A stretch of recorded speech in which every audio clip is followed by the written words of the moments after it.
Hello friends, welcome to Score in Homeo. இன்னைக்கு நம்ம பார்க்க போகிறது hypertensive disorders of pregnancy. So அப்படின்னு என்னென்னு பார்க்கலாம். ஹைப்பர் டென்ஷன்னா 120 to 80 தான் நார்மல். அதை விட ஜாஸ்தியாக பிளட் ப்ரெஷர் ரைஸ் ஆகும்போது அதை ஹைப்பர் டென்ஷன்னு சொல்கிறோம். இப்போ ப்ரெக்னென்சி அப்போது ஹைப்பர் டென்ஷன் ஆகிறது நம்ம 5 டைப்ஸாக கிளாஸிஃபை பண்ணுறாங்க. Gestational hyper tension, pre-eclampsia, eclampsia, chronic hypertension with superimposed pre-eclampsia ன்னு 5 டைப்ஸாக கிளாஸிஃபை பண்ணுறோம். ஸோ ஃபர்ஸ்ட் டைப் என்னன்னு பார்த்தோன்னா gestational hypertension. So hypertension develops after 20 weeks of gestation, not accompanied by proteinuria. BP comes to normal after 12th week of postpartum. So அதுவே rice ஆகிட்டு அதுவே நார்மலுக்கும் வருது. அடுத்து நம்ம பார்க்க போகிறது ப்ரீஎக்லாம்ஷியா. ஸோ ப்ரீஎக்லாம்ஷியானா என்னென்னா it's a multi system disorder characterised by development of hypertension. So எல்லா சிஸ்டம் ஆஃப் த பாடியும் இதனால் அஃபெக்ட் ஆகுது. இது ட்ரையட் பார்த்தோன்னா hypertension, proteinuria and oedema of the legs cause பண்ணும் preeclampsia. It may appear early 20th week with hiatal mole and acute polyhydromes. So இந்த கண்டிஷன்ஸில் சீக்கிரமாகவே ப்ரீஎக்லாம்ஷியா வர வாய்ப்பு இருக்குது. ப்ரீடிஸ்போசிங் ஃபேக்டர்ஸ் அப்படி யாருன்னு பார்த்தோன்னா யங்கர் ஆர் எல்டர் ப்ரெக்னென்ட் உமனுக்கு வரலாம். Family history of hypertension இருக்கவங்களுக்கு, ஒபீஸாக இருக்கவங்களுக்கு age factor and thrombophilias, complication of pregnancy, new paternity. So first மதர்ஸுக்கு ப்ரீஎக்லாம்ஷியா வர வாய்ப்பு இருக்குது. கிளினிக்கல் டைப்ஸ் பார்த்தோன்னா மைல்டு அப்படின்னு பார்த்தா sustained rise of blood pressure to 140 to 90 இருக்குது வித்தவுட் சிக்னிஃபிகண்ட் ப்ரோட்டீன்யூரியா. இது மைல்டு ஹைப்பர் டென்ஷன் டிஸார்டர் சொல்கிறோம். சிவியராக இருந்ததுன்னா blood pressure over 160/110, protein excretion 5 grams, ஒலியூரியா அண்ட் பல்மனரி எடிமா இருந்தால் அதை சிவியர் ப்ரீஎக்லாம்ஷியா கண்டிஷன்னு சொல்கிறோம். இப்போது கிளினிக்கல் ஃபீச்சர்ஸ் பார்த்தோன்னா மைல்டு மைல்டாக இருந்தால் swelling over ankle, tightness of ring, swelling of face இருக்கும். இதே சிவியராக இருந்ததுன்னா அப்படியே கண்டினியூ ஆகி ப்ரோக்ரஸ் ஹெட்டுக்கு போய் headache, disturbed sleep, diminished urinary output, epigastric pain, burning of eyes and dimness of vision எல்லாமே அஃபெக்ட் ஆகுது. இதை தான் அவங்க மல்டி சிஸ்டம் டிஸார்டர் அப்படி சொல்கிறாங்க. இன்வெஸ்டிகேஷன் பார்த்தோன்னா ஃபஸ்ட்டு லிவர் ஃபங்க்ஷன் டெஸ்ட் எடுத்தால் ஆல்கலைன் ஃபாஸ்பேட் லெவல் ரைஸ்டாக இருக்கும். யூரின் எக்ஸாமினேஷன் பண்ணோன்னா ப்ரோட்டீனியூரியா இருக்கும். அண்ட் ஆஃப்தால்மோஸ்கோபிக் எக்ஸாமினேஷன், ஏன்னா ஐஸ் பாதிக்கப்படுறதுனால blood examination and antenatal foetal மானிட்டரிங்கும் நம்ம பண்ணணும். இதனால் வர காம்ப்ளிகேஷன்ஸ் என்னன்னு பார்த்தோன்னா ஃபஸ்ட்டு மதருக்கு ப்ரெக்னென்சி அப்போது எக்லாம்ஷியாவாக அது ப்ராக்ரெஸ் ஆகிடும். Accidental haemorrhages, oliguria and anaemia cause பண்ணலாம். Preterm labour and HELLP syndrome and ARDS form ஆகலாம் ப்ரெக்னென்சியில். இதே ப்ரீஎக்லாம்ஷியா லேபர் டைமில் எக்லாம்ஷியா கண்டிஷனுக்கும் போஸ்ட்மார்ட்டம் ஹெமரேஜ் காஸ் பண்ணும். பெர்பியூரியல் கண்டிஷனில் எக்லாம்ஷியா, ஷாக் அண்ட் செப்சிஸ் இந்த ப்ரீஎக்லாம்ஷியா கண்டிஷன் லீட் பண்ணிடும். இப்போ ஃபீட்டலுக்கு என்னென்ன பிரச்சனைனா இன்ட்ராயூட்ரைன் டெத் நடக்கலாம், ஆஸ்பெக்சியா அண்ட் ப்ரீமெச்சுவராக அந்த குழந்தை பார்ன் ஆகிறதுக்கு வாய்ப்பு ஜாஸ்தியாக இருக்குது டியூ டு ப்ரீஎக்லாம்ஷியா. இப்போ இதுக்கான ட்ரீட்மெண்ட் என்னன்னு பார்த்தோன்னா மோஸ்ட் எம்பெரிக்கல் அண்ட் சிஸ்டமேட்டிக்காக நம்ம டீல் பண்ணலாம். மெயினாக ரெஸ்ட்டு, ஹை ப்ரோட்டீன் டயட் கொடுக்கலாம், டியூரெட்டிக்ஸ் அண்ட் ஆன்டி ஹைப்பர்டென்சிவ் டேப்லெட்ஸ் கொடுக்கலாம். பிபியை நம்ம ரெடியூஸ் பண்ணி நார்மல் லெவலுக்கு வச்சுக்க. இதோட ஆப்ஜெக்டிவ் என்னன்னு பார்த்தோன்னா to stabilise hypertension, to prevent complication, to prevent eclampsia, delivery of healthy baby, restoration of mother's ஹெல்த்துக்காக தான் நம்ம இந்த ட்ரீட்மெண்ட் பண்ணணும். இப்போது பேத்தோஜெனிசிஸ் ஆஃப் எக்லாம்ஷியா பார்க்கலாம். ஸோ ஃபஸ்ட்டு வந்து வேசோஸ்பாசம் அண்ட் கன்ஸ்ட்ரிக்ஷன்ஸ் ஆஃப் வெசல்ஸ்னால நம்மளுக்கு எக்லாம்ஷியா வருது.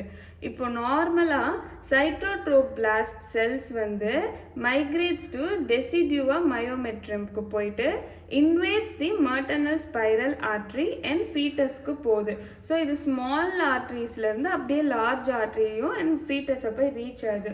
ஆனால் ப்ரீ எக்லாம்ஷியாவில் என்ன நடக்குதுன்னா சைட்டோட்ரோபிளாஸ்ட் வந்து டெசிடியூவல் மயோமெட்ரியம்க்கு போகிறதில்ல.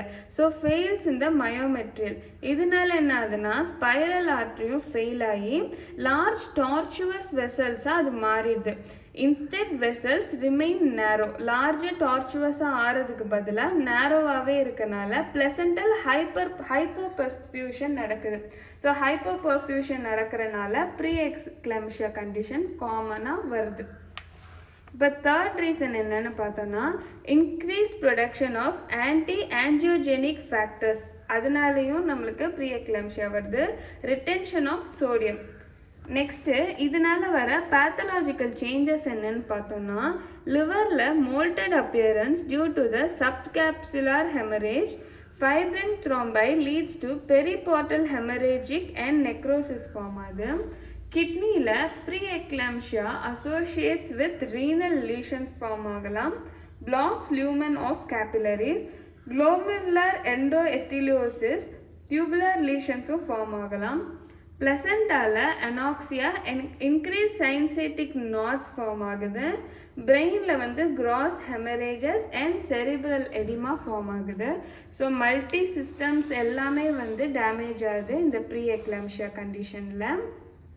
அடுத்து மெயினாக நம்ம பார்க்க போகிறது எக்லாம்ஷியா. ஸோ எக்லாம்ஷியா எப்போ வரும்னா pre eclampsia when complicated with convulsions and coma is called as eclampsia. occurs in patient with preeclampsia or chronic nephritis. இது எங்கெங்கே நடக்கும்னு பார்த்தோன்னா வேர்ல்டு வைட் ப்ரெக்னன்சியில் எப்போல்லாம் கன்வர்ஷன் கோமா வித் ப்ரீ எக்லாம்ஷியா வருதோ அதை நம்ம எக்லாம்ஷியான்னு சொல்கிறோம். இப்போ காஸ் ஆஃப் கன்வல்ஷன் என்னன்னு பார்த்தோன்னா anoxia, cerebral oedema and cerebral dysrhythmia. So இந்த பிரெயின் வந்து அஃபெக்ட் ஆகும்போது அடுத்த ஸ்டேஜ் எக்லாம்ஷியாவுக்கு சீக்கிரமாக வந்து ப்ரீ எக்லாம்ஷியாலேருந்து தள்ளப்படுறாங்க. ஆன்செட் ஆஃப் ஃபிட்ஸ் வந்து எப்படின்னு இருக்குன்னா காமன்லி தேர்ட் ட்ரைமெஸ்டரில் தான் வருது. ஆன்டிபார்ட்டமாக வந்ததுன்னா occurs before the onset of labour. இன்ட்ராபார்ட்டம்னா எக்லாம்ஷியா டியூரிங் லேபரில் வந்ததுன்னா அது இன்ட்ராபார்ட்டம்னு சொல்கிறாங்க. போஸ்ட்பார்ட்டம்னா பெர்பியூரியம் ஸ்டேஜில் வந்ததுன்னா. இன்ட்ரா கரண்ட் எக்லாம்ஷியானா ரெக்கவர் ஆகிட்டு இருக்கும் போது எக்லாம்ஷியா வந்ததுன்னா அது இன்ட்ரா கரண்ட் எக்லாம்ஷியான்னு சொல்கிறாங்க. இப்போது இந்த டியூரேஷன் ஆஃப் கோமா எப்போன்னு பார்த்தோன்னா it varies. Duration of coma after the convulsion. So கன்வல்ஷனுக்கு அப்புறம் வர கோமாவை தான் வந்து அந்த டியூரேஷனை மெஷர் பண்ணும். சிவியர் கேசஸில் ஃபஸ்ட் கன்வல்ஷனுக்கும் செகண்ட் கன்வல்ஷனுக்கும் கோமா வந்து இருந்துகிட்டே இருந்ததுன்னு ஃபார் லாங் டைம்னா டெத் ஆகிடும் மதருக்கு. அண்ட் அலாங் ஃபீட்டர்ஸும் வந்து டிஸ்ட்ராய் ஆகிடும். இதோட கிளினிக்கல் ஃபீச்சர்ஸ் வந்து பார்த்தோன்னா 4 ஸ்டேஜஸாக பிரிக்கிறாங்க. ப்ரீமானியூட்ரி ஸ்டேஜ், அங்கே unconscious and twitching of muscles இருக்குது. ஐபால் வந்து ரொட்டேஷன் ஆகிடும். ஒரு 30 செகண்ட்ஸுக்கு இந்த ஸ்டேஜ் இருக்கும். அடுத்து tonic stage, whole body goes into tonic spasm, limbs எல்லாம் ஃப்ளெக்ஸ் ஆகிடும், hands clenched, respiration ceases and cyanosis appears. அது ஒரு 30 செகண்டுக்கு இந்த டானிக் ஸ்டேஜ் போகுது. அடுத்து வந்து க்ளோனிக் stage, voluntary muscles undergoes contraction and relaxation alters, biting of tongue, and third stage வந்து 1 to 4 minutes வரைக்கும் இந்த clonic stage வந்து ஃபார்ம் ஆகுது. அடுத்து stages of coma, convulsion seizures, lies quietly and coma வந்துடுது, அதுதான் லாஸ்ட் ஸ்டேஜ். இப்போ இதனால் வரக்கூடிய காம்ப்ளிகேஷன்ஸ் பார்த்தோன்னா மதருக்கு injury to the tongue and bed sores வரலாம், ஏஆர்டிஎஸ் எம்பாலிசம்ஸ் ஃபார்ம் ஆகலாம், hyper pyrexia, left ventricular failure, renal failure and cerebral oedema cause ஆகும். மேனேஜ்மெண்ட் பார்த்தோன்னா use of anti hypertensive drugs, use of anti convulsant therapy, magnesium sulphate, இதெல்லாம் allopathic medicines. இப்போ homeopathic therapeutics பார்த்தோன்னா first வந்து aconite கொடுக்கலாம். Fear, restlessness and tossing about இருக்கும். Sudden violent acute condition, gets chilled while sweating. Hyperexia with burning thirst, dry hot skin, rapid pounding pulse, congestion and inflammation இருக்குது அக்கோனைட்டில். அடுத்து வந்து குளோனைன், confusion with dizziness, head heavy but can't lie on pillow, surging of blood to heart, congestions இருக்கும், sudden violent irregular circulations, face flushing and hot livid sweats வந்து இருக்கும் குளோனைனில். So இதுதான் நம்மளோட hypertensive disorder of pregnancy. Thank you friends.